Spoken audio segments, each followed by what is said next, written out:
three things that I'm always trying to feel. Like if they were cups, I want kids to feel known, seen, and loved. Every time I'm walking away, whether it's talking to a student or I'm with a group of students and I'm on my way home, I'm like, did they feel known today? Did they feel seen? Did they feel loved?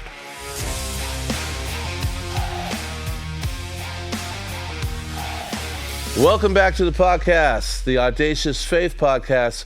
We're always so excited to have you with us, and we try to bring you some great guests, and today is no exception. This is episode 102, and we have a guest with us that I met actually for the first time today, and I'm so excited to be able to learn more about his story and have him share with us. He is a music producer, a music artist. He's also a missionary. He's a good man of faith. And that is Marion John, and MJ for short, which we'll go with that after this. Thank you so much, MJ, for coming. Let's go ahead and start right off. People that are watching the podcast may or may not know you. So kind of maybe share a little bit of your background and your faith journey. Absolutely, yeah. Like you said, my name is Marion John. Go by MJ. I've been going by MJ most of my life. I'm originally from Houston, Texas. I'm one of three kids, only boy. And as far as my faith journey, my mom would take me and my sisters to church every Sunday. Went to a huge church called Windsor Village. I think it's still a good number of people still attend there now. It was there. I feel like I definitely experienced, just how powerful God is. Just seeing, how people worshipped, how people prayed. I was just like, I don't think I've ever like questioned like God's existence. I'm like, man, something is going on. Right. So at this church at Windsor Village, I remember maybe like second grade, first grade. I was really young. They had a conference or some like event for like young kids. And it was a big deal because we were like in the main sanctuary, like usually where the adults would be. Okay. I remember, they had an altar call and a whole bunch of kids went down there. I felt led to go down there and everybody's crying. I'm crying too. I don't know why I'm crying, but I just remember, like feeling something. Exactly. And that's when I like intentionally like gave my life to Christ. So that was pretty young then. Oh yeah, I was pretty young. Yeah. And Okay. I've been going to private Christian schools most of my life. Specifically started in fourth grade all the way through me graduating high school. 4th to 6th grade in one school, and then 7th to graduation at another school. And I was about to get a little bit deep now, but I remember when I was in high school, a friend of a friend, he attended another school. He unfortunately took his life before Valentine's Day. Okay. And I remember my friend, along with some other students at my school, were like truly impacted by this event. Sure. And something that I realized was, this kid was receiving so much love and recognition and respect, and after he had passed away, and I've always felt like extremely loved by my parents and people around me, but I feel like I was always trying to receive love in some sense as well. So when that happened, and I'm witnessing the amount of love that this kid is getting, in the back of my head, I'm like, man. Like the love that this kid is getting, I want to receive. I want to receive that same kind of love. I'm not putting two and two together that this kid is no longer here to receive this. Right. So when I started thinking of like how could I, receive something like that for myself, that's when God met me and was like, MJ, I'll be your 365 friend, 24/7, whether 2 p.m. or 2 a.m. You can call out to me, and that was like my freshman or sophomore year in high school, and I feel like that's when I then accepted another invitation from God to like really lean into a friendship with him. So first, second grade, intentional decision to follow Christ, and then fast forward in high school is when I really leaned into a friendship with him after that event. It really kind of sunk in. I was going to ask you that, and you got to that because often people receive as a child and they have that faith, but then there's that moment later on where it really starts to kick into a different gear. And so let me ask you this, since you went, so young and all the way through, was there ever a time for you when you're like, I wish we didn't have to come here? Or you always liked it? Oh, no, for sure. I mean, I don't know a kid that doesn't want to sleep in, on the weekends. Right. No, it was always tough. I've definitely like faked being sick a couple of Sundays. You to have like to do stay the home. little light bulb trick where you had to make your forehead warmer or Oh whatever? no, we just try to do our best. Like, Mom, I think something's in, Right. But yeah, no, there's so many times I didn't want to go to church Sunday mornings. I growing up, kids church was like a lot of fun, like awesome music. Obviously, you had the snacks, the goldfish and Of apple course. juice and stuff like that. You need that, yeah. But I didn't really have too many friends like at church. Okay. So I think that was like a huge reason. It's like, I don't want to go. And it's, if I didn't want to go to kids church, I would have to go to, the adult service with my mom. And I'm sleepy, so I wouldn't want to like go to sleep. But she's getting up, she's praising God and stuff like that. I'm like, now I can't go to sleep. So Yeah. those would be a couple times where I like didn't want to go to church. But no, I definitely have always appreciated my mom dragging me anyway, for sure. She knew what she was doing, right? Absolutely, yes sir, yes sir. Now, you mentioned the event about the young man taking his own life. It's interesting that you bring that up because when God called me into ministry, I didn't go to church as a kid, but when he called me into ministry, it was actually an event like that. I had heard a recording of a young man who had basically recorded this for his mom and then shot himself. And it was very dramatic. I don't know if you thought this, because when I heard that, one of my thoughts was, what could have changed that? So you were mentioning that all this love that he was receiving and adoration afterwards. Was there a sense that maybe he didn't understand that so many people like cared about him and that maybe would have made a difference? No, absolutely. I mean, I think the reason why it impacted me so much was I knew I have never maybe thought about that, taking my life up to that moment, but I've definitely I've struggled with depression for sure, throughout my life. And so I think I just related to him a lot as far as like, man, I wonder like how much darkness and stuff that he was like wrestling with. And I mean, it's the day before Valentine's Day. I was just thinking like, man, what love, maybe again, the same thing I was saying, what love maybe that he was desiring that wasn't met, that could have changed things. Yeah, it's sad. And then you also, you think about his friends and that loved him as well. And it's Right. like, man, I know these people. They're these are great people. These are great friends. So, yeah. So yeah, I don't know if I answered your question, but No, you did. Yeah. You did, and I don't know that there is an Right. complete answer. Yeah. It's just kind of something that we think about. So, so you mentioned at that point then that you found God telling you, hey, 2 a.m., 2 p.m., doesn't matter what time of day. Yes, sir. So how did that start to change things for you? Yeah, I think I really just leaned into, I think my prayer life for sure changed a lot. Maybe up to that moment, it was very formal, on my knees, hands together and stuff like that.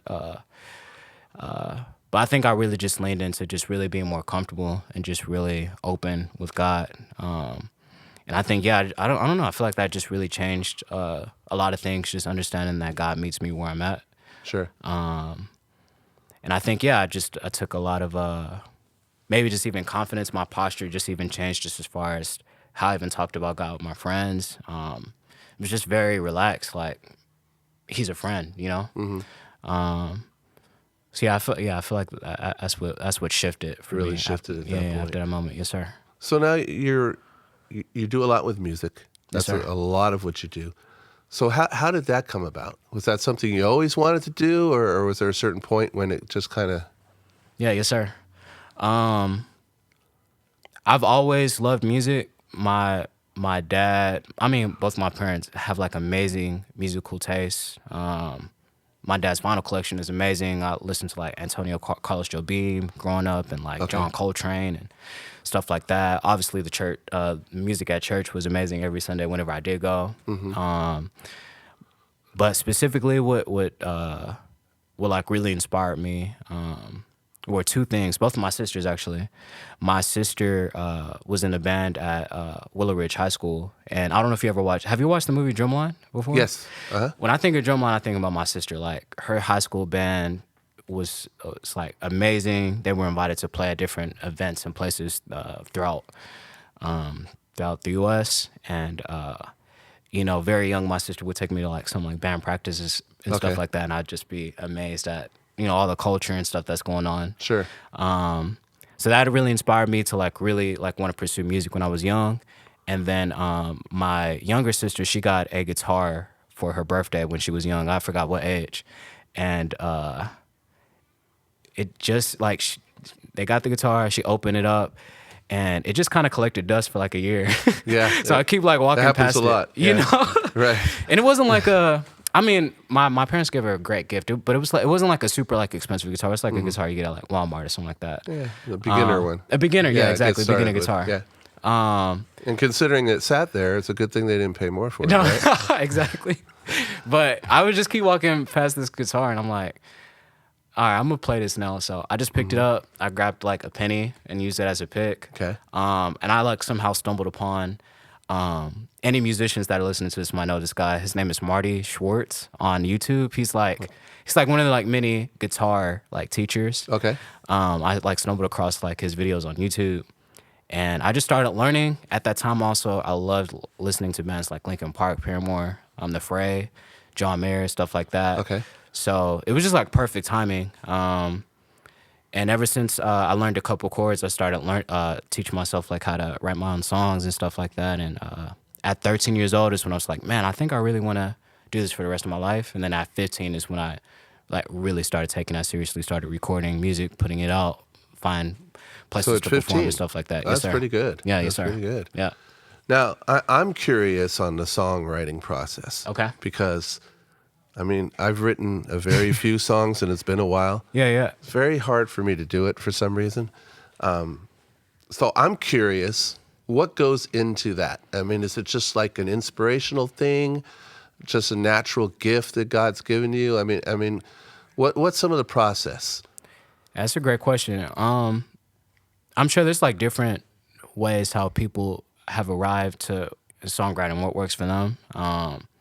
What I actually did when I was younger, I would like my favorite songs.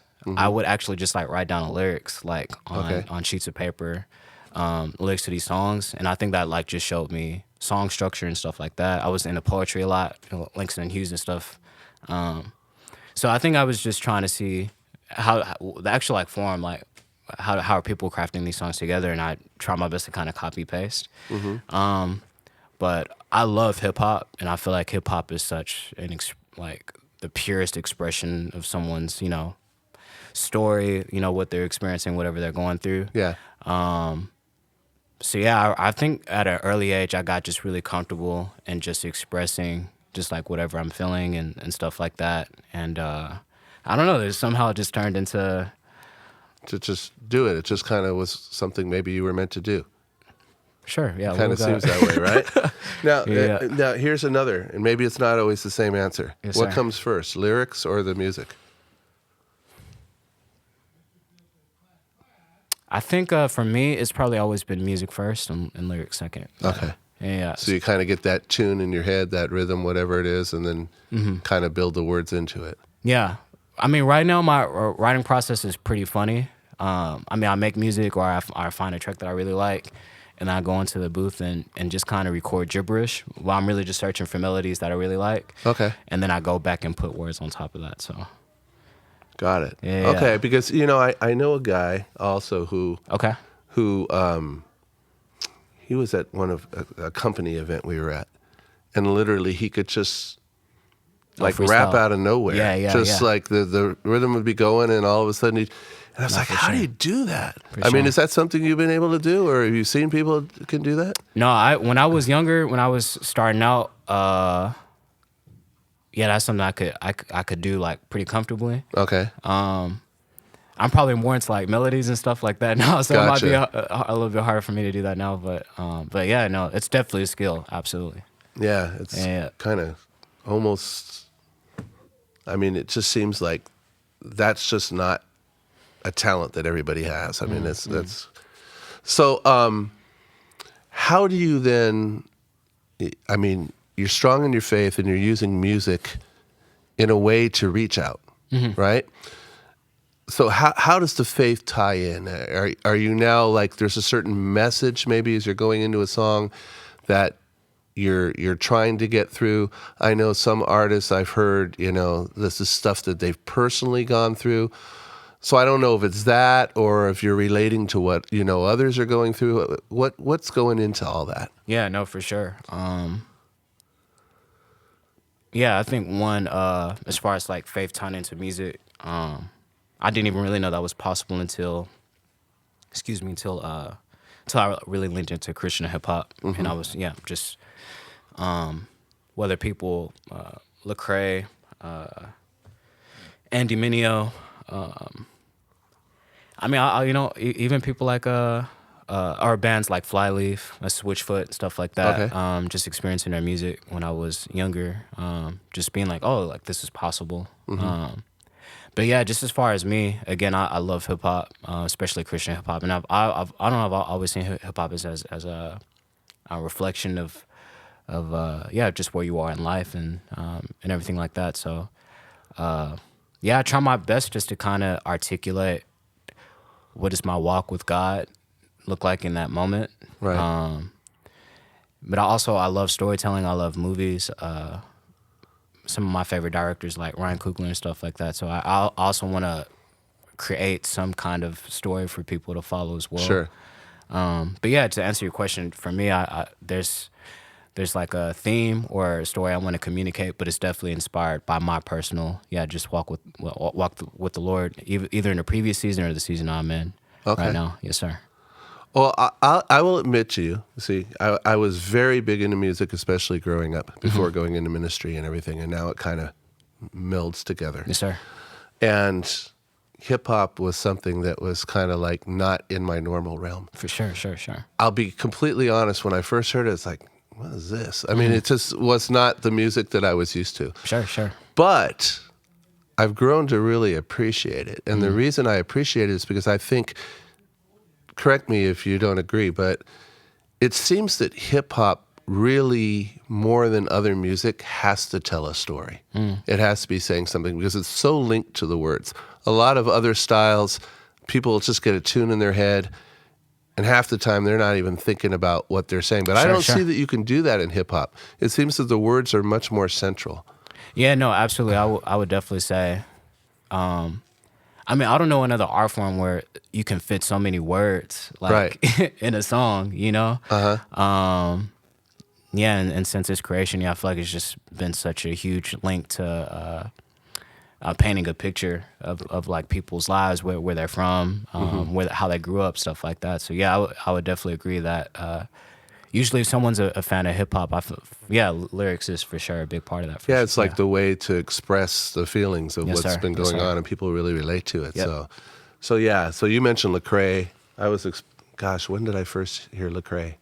That was a little different for me, but it's like, wow, I really like the content, what he was saying, the way he was connecting, and I know his background, he came from a lot of, difficult, very difficult background, but it's amazing to see, then to be able to then reach out to people.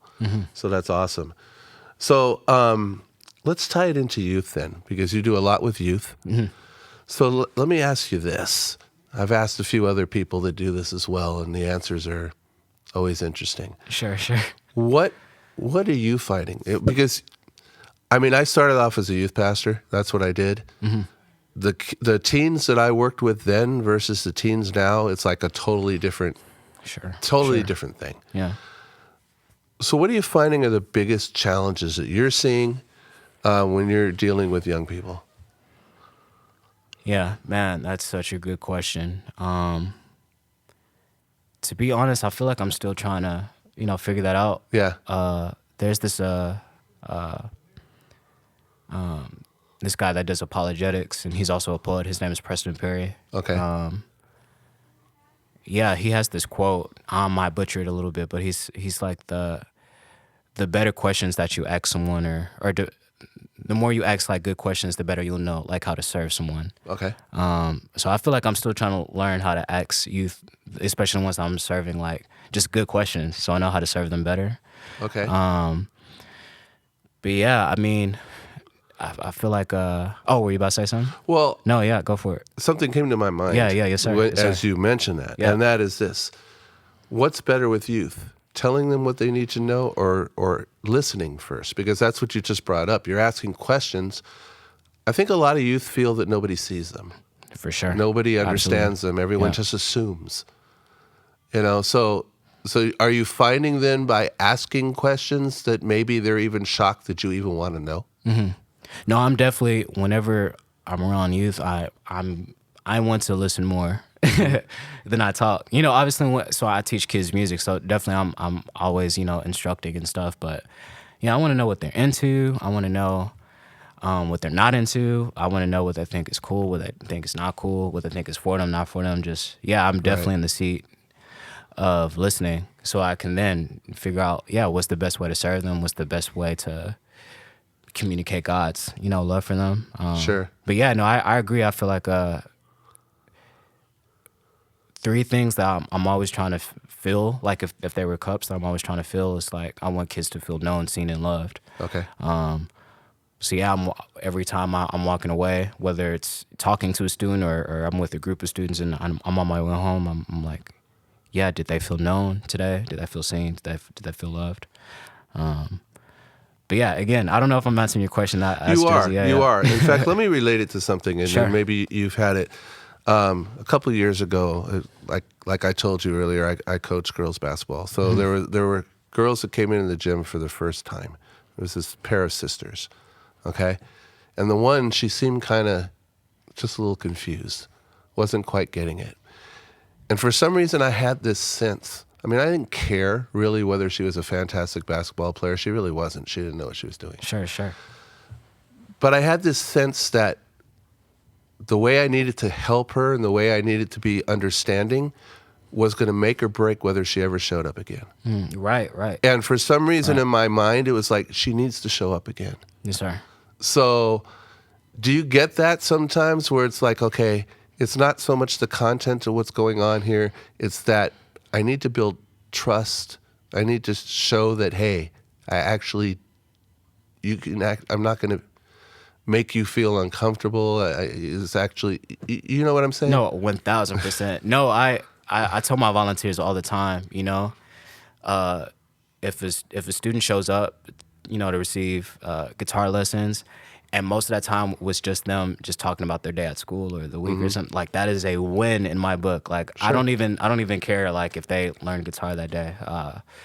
So no, that's so huge. I mean, if I'm being frank with you, the only reason why I'm sitting in the seat is because, my favorite fourth grade teacher invested in me. I had coaches, and my favorite English teachers, track coaches. Like it takes a village. I'm not sure where I would be if these other people didn't take extra time, interest, maybe intentionality in their posture, how they communicate to me opposed to someone else. Sure. So no, I agree that when it comes to students, I think it's really important for them to acknowledge and see, there's people outside of my parents that really care about me, that really see me. I can identify this place as a safe place, or this person as a safe place. I'm not encouraging anyone to do this, but I've definitely skipped classes and have stayed behind and talk with teachers and stuff like that. Right. Because I've seen them, as a safe place, and these are people that have encouraged my faith, my walk with God, how I see the world and stuff like that. So anyway, it's important to find those people. Yes, sir. I mean, Yes, they're. I had a time recently where I, believe it or not, got to reconnect with my kindergarten teacher. I thought she had probably been dead for like 20 years. Sure. Because she seemed so old to me. Yeah. And it turns out when I met back up with her, she was actually 90 years old. But yeah, I always remembered her. And I remembered her from a day when I was supposed to put a puzzle away that I was working on, and she asked me twice. And then she asked me a third time, and she took it away, and I started crying. And I was totally in the wrong. This is kindergarten, I'm 5 years old. Yeah, sure. But she hugged me at that point, and just I could tell she wasn't angry. She cared that I had my feelings were hurt. Yeah. I always remembered her as my favorite teacher, even though I had so many after that. You know what I mean? Just because of that caring and connection. That's awesome. So shout out to her. So is there a particular song that you have done that was really inspired by youth or has connected really well to youth at this point? Wow, that's a good question. Just kind of popped in my head, so I don't know. Yeah. Oh man, that's a great question. Or what is one of the songs that you were really thinking about some of what they're going through the most when you did it? Wow.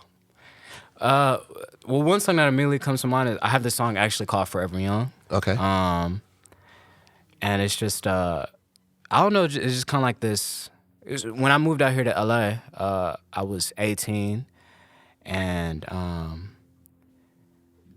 it's crazy to think. I mean, most of my adulting or adulthood has been, out here, and just kind of like the growing pains of like trying to grow up, and you miss your childhood and stuff like that. So that song talks about that a lot. But man, yeah, I guess like with kids and what they're going through.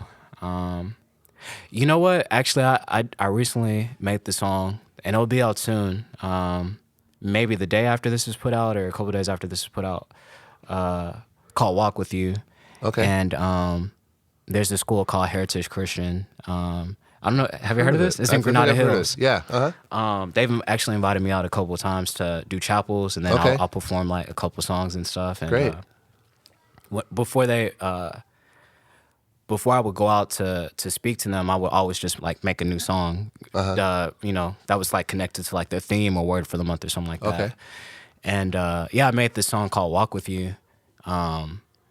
And whenever I'm making these songs, I'm always thinking about these kids, and but at the same time, I don't want it to be like super like watered down, Sure. and stuff like that. Anyway, yeah. Now I'm just thinking about it now. Ultimately, it's kind of inspired by Zacchaeus, the the little short guy who was collecting all collecting all the excess of taxes. Yes. Uh-huh. And just kind of like I don't know. I feel like there's like a switch where he's like, wait, no, I do want to walk with you. Like I want to meet you. I want to learn like how you love and stuff like that. So it was kind of inspired by his story, because that was the story I taught that day or to them. But I think it's ultimately just like my heart for youth is yes, like I it's important for like them to know scripture and everything that I learned in that school, but I want them to really have like a personal like walk with the Lord. So Sure. it was just really, yeah, I was just thinking about them. It's like, man, before I leave today, or like when they leave today, like what's something they can walk away with, and it's like hopefully the desire to like walk with you, walk with God. So yeah. And I'm thinking that's where you can probably make a really good connection, because I mean, you look probably younger than you actually are. For sure. Okay, and that's a good thing. Because you're mentioning you want them to have a walk with the Lord, and I know, working with students myself quite a bit, it seems there's so few of them seem to really have that. I think maybe they're thinking, well, that's something you do when you're older. Yeah. So are you able to like bridge that a little bit, saying, hey, you know what? I don't look that much older than you, and yet this is really important to me. I mean, does that help? Yeah, no, it's funny you said that. Ever since I've worked with youth out here in LA, I've always kind of felt like, again, the middle child. J. Cole has this song called "Middle Child," and he's like, wow, I'm little bro and big bro all at once. Okay. And yeah, there's so many times where I feel like I relate more to the kids than I do like their parents, right? Sure. So yeah, I kind of do feel like that bridge, just because how I dress or how I talk and stuff like that. And I feel like they're able to relate with me in a certain way. So Yeah. I try to kind of use whether my appearance and stuff like that, to the best of my advantage. You might as well look young while you can. There comes a point. I tried for a long time, and I finally lost that battle. But yeah, no, I get you. Absolutely. Now, I'm curious, because so many people are moving from California to Texas. I know. Okay, so how'd you end up out here? Yeah, so in high school, again, when I said when I really took music seriously, I stumbled across this artist development school. So this school is very different from like other music schools. You might go to a music school and learn how to play the piano, play the guitar. this music school was teaching kids like how to be artists. So a lot of the kids that attended here were like trying out for American Idol, Oh, nice. Okay. The Voice. They were flying out to LA to get gigs to be on Disney Channel shows and stuff like Okay. that. So I started recording here, and then I ended up being like a teacher's assistant there throughout high school. Nice. And when I graduated, I had an opportunity to intern at their production company that they had out here at the time. Are you allowed to name drop this school or no? Are you... Oh yeah, it's unfortunately not a school anymore. It was called Key Innovations Music Okay. School in Houston, Texas. But yeah, they were a huge influence as Okay. to why I moved out here to LA, because a lot of those students, eventually moved out here to LA. So like Normani Corday, she used to be a part of a group called Fifth Harmony. She was a Okay. part of that school. Josh Levi, who was on X Factor, he was part of the what's that Disney movie called? It's a Red Panda. I forgot what it's called. I know which one you're talking about. He was a part of Turning Red. He was a part of the boy band group in that movie. He's doing really well now. So yeah, all the teachers as well as the students inspired me to make that move from Houston to LA. That sounds like a fun school. Yeah, that no, it sounds was like awesome. it would It have was been great. great. It It's was kind of like awesome, there yeah. was that old show Fame way back. Is it kind of similar to that? Man, I've heard of Fame. I never watched See, too I'm much of it. dating myself now. It was way No, back, you're but it good. was a school for the arts, basically, where you had people of all types Yeah. of different, whether they were dancers or singers or musicians or whatever, and then they put all these big productions together. and- Absolutely. Yeah. You know Camp Rock? Have you heard of Camp Rock? Yeah, Yeah, it's uh-huh. kind of like, I guess that's like my generation. Yeah, it's kind of Okay. like Camp Rock, you know? yeah, I was forced to watch that about 300 times. Hey, yeah. shout out to Camp Rock, man. Yeah, exactly. So, yeah, I knew, at one point I knew all the songs. We won't try that today. No, but it's okay. but- Next episode. Definitely. Well, let's go to this then. So goals, maybe some goals. Okay, we're gonna let you tell us how to connect with you at the end and where people can find you and your content and what you're doing. But Yeah. what are some goals maybe that I don't know if God's put some of that in there yet or not. If so, maybe there's some stuff you could share that is kind of in your head that God's put there. Yeah, man, that's a great question. I want to be completely like transparent right now. I feel like I'm in a very interesting season where I don't want to give a long answer, but I feel like when I moved out here to LA, maybe I didn't have like the best posture when it came to like honoring God with my music. I never like wanted to make like vulgar music or anything like that. Always clean, but just as far as maybe my reason of why I think needed to be really formed by God. So I feel like I really went through this crazy season of really kind of being like in a secret place or hidden place maybe with God, and really focusing on other gifts that He's given me, which again I think has been around youth leadership and stuff like that. Okay. And now I feel like a new artist all over again. I used to have another artist name, now I'm going by Marion John and stuff. So as far as goals, right now it's just simply put out Yeah. music. I've written a lot of songs and stuff like that, and I feel like perfectionism and a lot of fear reasons why I haven't put that stuff out. But I'm excited to finally put out some music. So right now it's just put out music. I would love to start touring and stuff like that. But ultimately, I would love to. I would love to connect more my music of what I'm doing now, which is really just serving youth with where they are, Okay. And inspiring them and encouraging them, and just really letting kids know that they're not alone. Again, I know where I was, especially in high school, dealing with just like a lot of depression, and yeah, just feeling alone. So my goal is to really figure out how can I bridge the gap of being an artist and still providing spaces and services to where kids or people around my age, what I'm saying, that feel Right. alone and stuff like that. So Absolutely. yeah.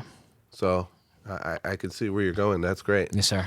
And I don't know, is there any question that maybe I haven't asked you or something that you just wanted to share about that maybe I'm really putting you on the spot on this one, but just something that I don't know if there's just something there that we haven't even covered. Yeah. That's really important to you. It's really important to me. I'm really curious. I feel like the word community is being thrown around a lot these days, which for good reasons. And then it kind of the concept of loneliness. I was even thinking about this recently, or not thinking about. I was looking up some statistics about, like, I guess this loneliness epidemic that we're in as a nation. So I don't know. I guess I'm curious, like, your thoughts. You working with youth and being around serving the people. Period. Just I don't know. How are you kind of navigating this time? Do you see that a lot of people are lonely or without community, still searching for community? Yeah, I just feel like in LA, yeah. And I've actually looked a lot in that area. Okay. So we kind of turned the tables here really quickly. But what I'm finding is that there's so much anxiety today. And I feel that anxiety is caused by feeling like things are out of control. Because things are out of control. Yep. And so I feel that the only real answer to that, which I'm pretty sure we'd agree on, is God. Like it tells us in Philippians 4, don't choose to be anxious about it. Doesn't mean there's nothing to be anxious about. But instead of doing that, go to him in prayer on it. And then the peace of God, which passes all understanding, will guard your heart and mind. Yes, sir. Yes, sir. So I'm thinking, as you're relating with youth and all that, that the biggest challenge, the biggest thing that's missing, youth or adults, is that they're trying to handle these out of control situations without God on their own. Yeah. I believe that's really the only answer. No, absolutely. Yes, sir. And apart from that, because you can only control so much. Sure. And I think that's where the loneliness comes in, which you brought up early in the podcast about how it still comes back to me, God at 2 a.m. or 2 p.m., it doesn't matter. Yeah. That's what's missing. A lot of people at 2 a.m. are all alone. Yeah. And they can't find him. Yeah.